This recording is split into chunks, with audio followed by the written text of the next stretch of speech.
Hi there. Now that we have our outline, our skeleton for our sermon, we have found our exegetical idea. We've summarized the passage into one sentence. We've converted that into a homiletical idea with our supporting points. We have thought about the original author's purpose, which is now our purpose. Now what do we do? How do we put flesh onto our sermon? So that is what I want to spend time talking about today. And a couple things to be thinking about is, first of all, who is our audience? Who is it that we are preaching to? And I'm sure you've been starting to think about that as you put it together your outline. But this is very important. Who is it that you're preaching to? Are you preaching to your everyday Sunday service? Are you preaching to an older crowd? Are you preaching to a younger crowd? Are you preaching to rural? Are you preaching to city people? Maybe more traditional people, maybe more modern people. All of these things are going to slightly change the way you package your sermon. It's going to change the type of words you use. It's going to change the examples and illustrations that you're going to be using, because a city person is not going to understand the things that a rural person would understand, and vice versa. Old crowds don't understand the things that the younger crowds are into. So we need to pinpoint who is our audience and always be having our audience in mind as we are putting flesh onto the skeleton of our sermon. Are we pitching it to just the right crowd with our words, our examples, our introductions, our illustrations? Okay, so that's the first thing, is to think about your audience. Secondly, we want to start thinking about what will our introduction be. Now, you might think, well, shouldn't you, when you're writing a sermon, shouldn't the introduction be the very first thing you write? Because it is the very first thing you're going to speak. And the answer to that is actually no. And I think many of you have noticed that when we looked through the methodology that many of these biblical authors were talking about. Introduction is something that we put on closer to the end, because one of the main points of an introduction is to introduce the listener to the main point of the sermon, right? We want to introduce the listener to the big idea of the sermon. And we might come up with a really great illustration. It's a perfect story. It's just so great. But what we will come to realize that as we've been studying our text, we might realize, I thought I was going to preach in this direction, but actually the text is pointing me more in that direction. So if I'm going to use this illustration that I thought was so great, then I'm either going to have to force my sermon to speak about what my illustration is speaking about, and that is the tail wagging the dog.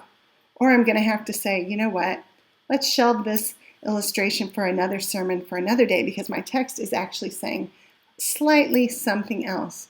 And that is why we add our introductions towards the end of our sermon preparation. We want to make sure the dog wags the tail. So one purpose of our introduction is to introduce the listener to the main point of our sermon, the main point of the text. The second point, the second purpose of an introduction is that we want to grab the listener's attention. There's nothing worse when a pastor says, turn with me to Romans 1, verse 26. Last week we looked at Romans 1, verse 1, and today we're looking here, so let's read the verses together. That is so boring. That is so boring. Is there a better way that we can introduce a sermon to grab the attention of the listener? And there are so many ways of doing that.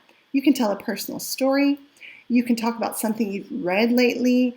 Maybe it's an article that from the paper that struck you. Maybe it's a book that you've been reading that you've been thinking on. Maybe you're quoting an expert or a historical figure. Maybe you're giving a shocking fact. Maybe you're telling a joke. There are so many different ways that you can use to grab the attention of the listener. So our introduction should point the listener to the main idea of the text. It should grab the listener's attention. And the third thing that our introduction should do is it should develop a need in the listener. It should develop a need. And what I mean by that is this. In this world of, we've got our modern phones that are always dinging and pinging at us, it's very difficult to shut off, right? To put this down, to turn off the world and the swirling thoughts in our mind and to listen. It's very difficult, and many people come to church and they struggle to listen. But your introduction should develop a need in the listener, to that they can't help but to listen to you because you are saying something so important that they need to listen. They need it. And that will totally change a listener from forcing themselves to listen to not being able to help it. They are so zoned in on what you have to say. So 3 things our sermon introduction should do. Point the listener to the main point of the text. It should be attention grabbing, and it should develop a need in the listener to listen to what you have to say.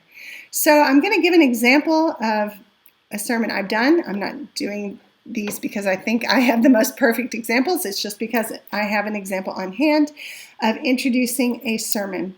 And I want you to specifically listen for those 3 things. Does the introduction introduce the listener to the purpose of the text? The point of the text? Does it grab their attention? And does it develop a need to listen? So let's look at this example together. Good morning. Well, we finally made it to 2021, and my, oh my, 2020 was quite a year of uncertainties, a year of unforeseens, a year of the unplanned, a year of insecurity. But we've made it to 2021, pop the champagne bottles and light off the fireworks. Hooray!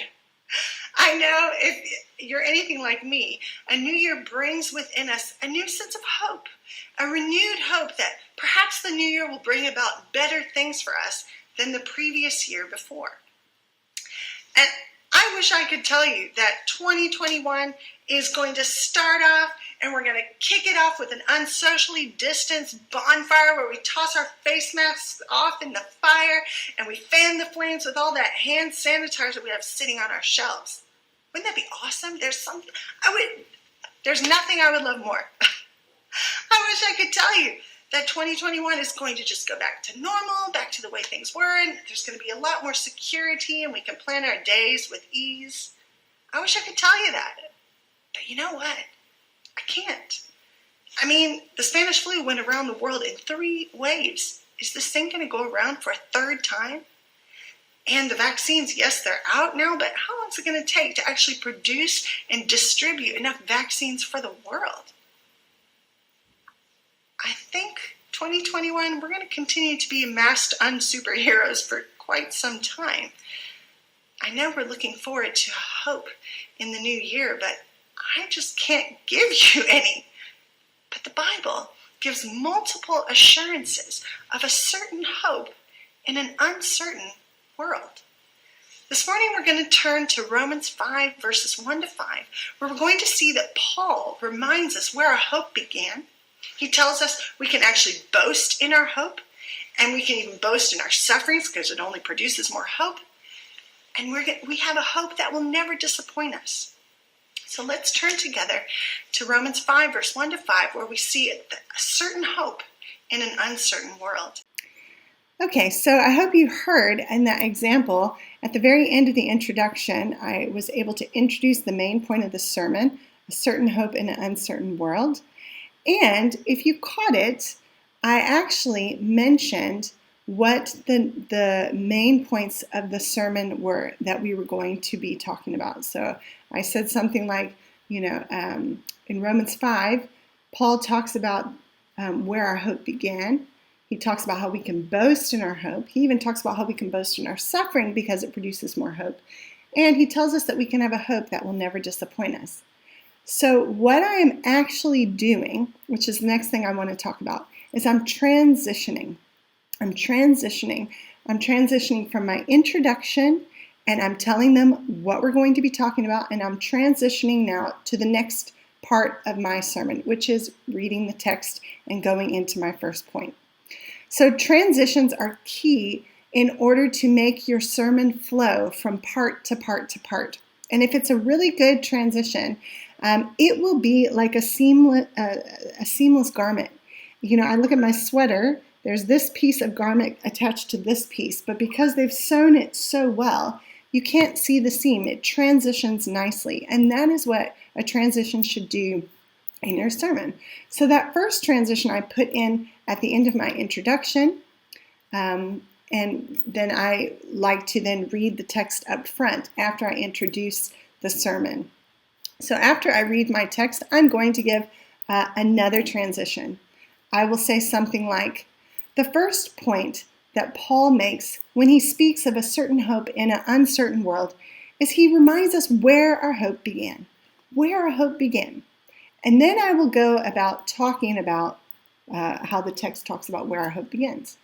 And when I get to the end of my first supporting point, I'm going to put in another transition.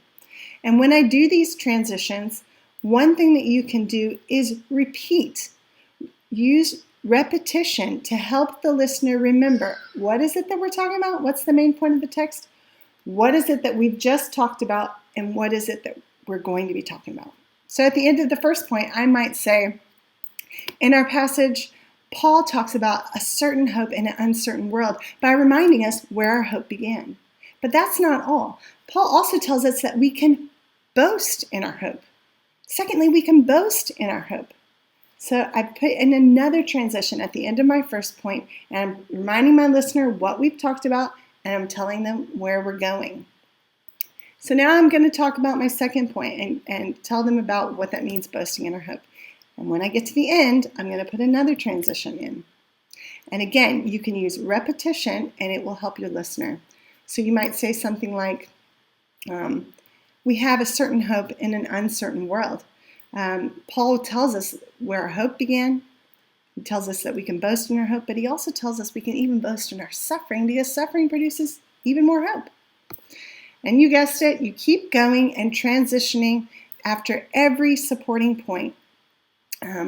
Finally, the last point that Paul wants to make is not only does he remind us where our hope began, he tells us we can boast in our hope, he tells us we can even boast in our suffering, but he finally tells us that we have a hope that will never disappoint us, a hope that will never disappoint us.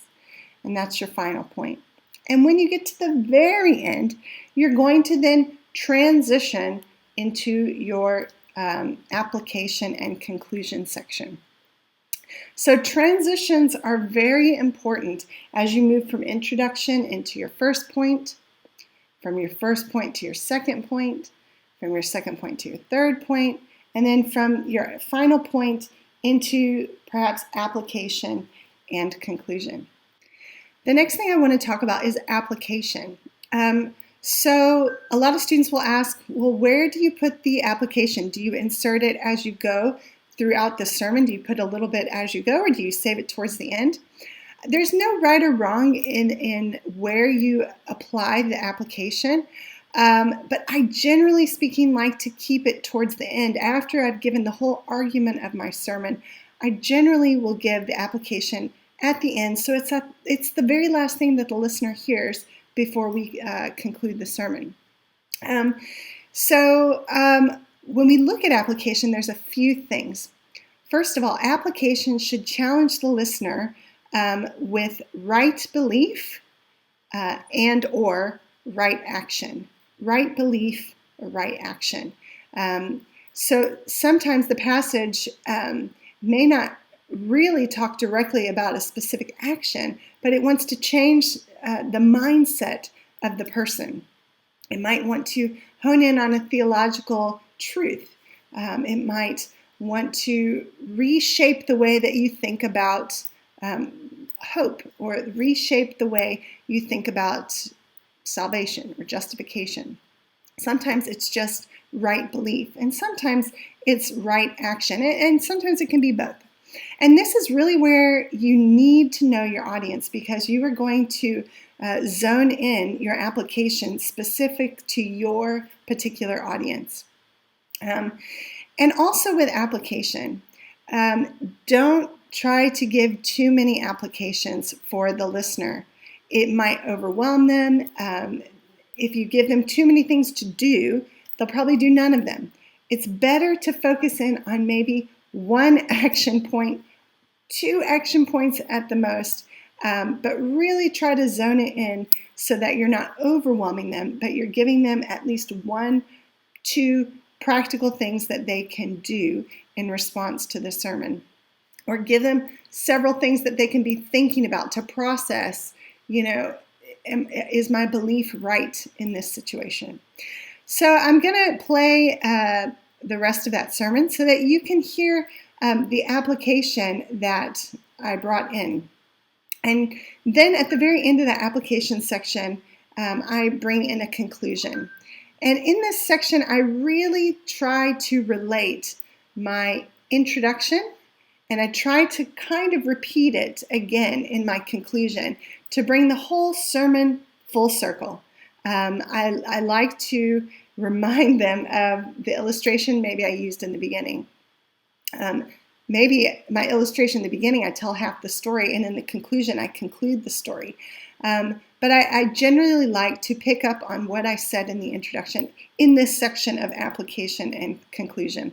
But your conclusion should be very simple. You're just summarizing your main biblical point and your supporting points. That is it. You don't need to say anything more. It doesn't need to be long and drawn out. Just simply wrap it up with your main point and your supporting points. So many students will say in conclusion, and then they keep talking, and in conclusion, and they go further, and finally, and they go on another point. There's nothing worse, because a listener, once you start saying finally or in conclusion, a listener is starting to tune their ears off, and they're not going to listen much further beyond 30 seconds to a minute. So really make sure your conclusion is just sharp and sweet. So have a listen to this example. Again, I'm not saying that it's a perfect example, but hopefully you can pick up on some of the things that I'm talking about. I may not be able to give you hope for a better future in 2021. For a virus-free Port Elizabeth where you can get a bed if you need it, for unsocially distanced brides, and for maskless encounters with people where we can actually see the nose and the face under the mask and think, oh yeah, that's what it looks like. Right? Our hope for 2020 and beyond is not in the events, in the circumstances of this present age. It's not in the hope that our new mayor will sort out all of Port Elizabeth's problems as it's been kind of going downhill over the past few years. Our hope is not that the Hawks will catch all the corrupt people and put them all in jail for a safer South Africa. Our hope is not in losing 5 kgs. Our hope is not in a pay raise. Our hope is not in nothing bad or nothing sad happening to our family this year. You see, if we place our hope in things like this, then I guarantee 2021 is just going to disappoint you. But the biblical hope, it's different. It's a certain hope that independent of circumstances, independent of wrongdoings, of injustices, of disappointments, it's a hope that's assured.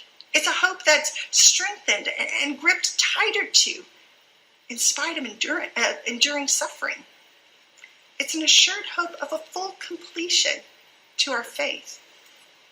It's a place where we can hope for no more disease, no more suffering, no more sorrow and evil, where Jesus is the incorruptible and just King who is appointed as King over all kings, whose kingdom will never end or crumble. It is a hope that we will one day once again reflect the very glory of God. It's a hope that is certain. So our hope has a beginning. It's at the cross. We can boast in this hope. It's 100% certain. We can even boast in our sufferings. It just grows more hope in us. And this hope cannot, will not disappoint us. It's a certain hope in an uncertain world. Let's pray. So the last element I want to talk about is illustrations. Illustrations really bring your sermon to life. What I love about illustrations is it helps to break up the heaviness, perhaps, of a sermon. If there's a lot of things that you're explaining that are theologically intense, or you're trying to make certain points from the biblical text, it can be a lot to chew on. And so illustrations help to kind of break up your sermon and give someone something lighter to listen to before going back into the meaty part of the sermon again. So illustrations are great for that purpose. But the point of an illustration is to make something more understandable, to help to clarify or make something more clear that might be difficult or a little bit foggy to understand. So often I quite like to pepper in illustrations throughout the sermon, maybe 2, maybe 3, but they are a wonderful way of making your sermon come to life. And they're also a wonderful way of helping you, your audience to relate to you and you to relate to your audience. Some of the best illustrations are when my personal experience overlaps with my audience personal experience. When our experiences overlap and we share something in common, that also makes illustrations relatable. So this again requires knowing your audience, knowing the kind of people they are, so that you can use an illustration that they can relate to, that they have experienced themselves. An illustration needs to be to the point. It needs to illustrate your point. I have heard so many illustrations that aren't quite spot on to the point that's trying to be illustrated. So you've got to ask yourself, does this make my point more understandable, or am I illustrating a slightly different point? Sometimes we will find our illustrations are just going to fall short. They are, because there's nothing that we can really compare, let's say, Jesus to. Maybe you're trying to give an example about how Jesus has rescued us and saved us. And you say a story about a man who was on a boat and someone fell overboard. And so the man on the boat threw him a life-saving ring, and the guy in the water grabbed the ring. And in this way, he rescued the man who was facing a sure and certain death. The problem with that illustration is it falls short, because Jesus wouldn't have stayed in the boat, right? Technically, Jesus came down to earth himself. And so if your illustration falls short, then you can actually explain where it falls short. If you tell your story and you can say, unlike this story, Jesus actually jumped in the water. He actually came down to earth and rescued humanity himself. He joined in the chaos of this life, experienced what we experienced, and rescued us out of a situation we could have never rescued ourselves. Something to that effect. What I'm doing is, if my illustration falls short, that's okay. I need to just explain then how it falls short. But a best illustration is if it is just direct and exactly to the point you're trying to illustrate. So I want to give you an example of an illustration that I've used in this sermon that we've been looking at. And I want you to take notice that it is illustrating a difficult theological concept. It's trying to make it more clear. And take notice that I'm using shared experiences. My experience is overlapping with my audience's experience. And so they can relate to me and I can relate to them, and they can grasp what it is I'm talking about. So let's look at this last illustration together from the sermon. Biblical scholars tell us we live in this time period called the already, not yet. We're living between the already and the not yet. So Christ has already defeated Satan. He's already conquered sin. He's already conquered death. The Bible says he's already made us holy and pure and righteous and blameless. These things have already taken place. And yet, we still live in this world where Satan is still roaming around. He's still tempting us. We're still sinning again and again and again, and we're still falling short. We live at a time where we already are blameless, and yet that's not a full realization yet. Satan's still roaming around. It's kind of like Takealot. If you order a package, you search, you put it in your cart, you click, you purchase it, and then it sends you a little message that says your purchase has been completed. And so you think, yay, this package is mine. It belongs to me. But yet it doesn't fully belong to me because it's not actually in my hands yet, right? I have clicked purchase. My credit card has been deducted. This product is mine, but I have to wait out this shipping period until it's actually fully mine. And that is what this already and not yet time period is like. So we've looked at how to go from our structure, our skeleton structure, our outline, and how to start putting flesh on our sermon. And as we do that and fill our sermon in with the exegesis that we've worked on, we want to take the time then to work on adding an introduction. We want to add our transitions. We want to add our application and conclusion. And we also want to add in illustrations that can help make our sermon and fill it out, making it more relevant and relatable to our audience. I hope this video has helped you. As you can see, the light is changing. It's pretty much taken me all day to do because I'm not a technology person, but I hope you found it helpful, and best of luck to you as you are completing your sermons.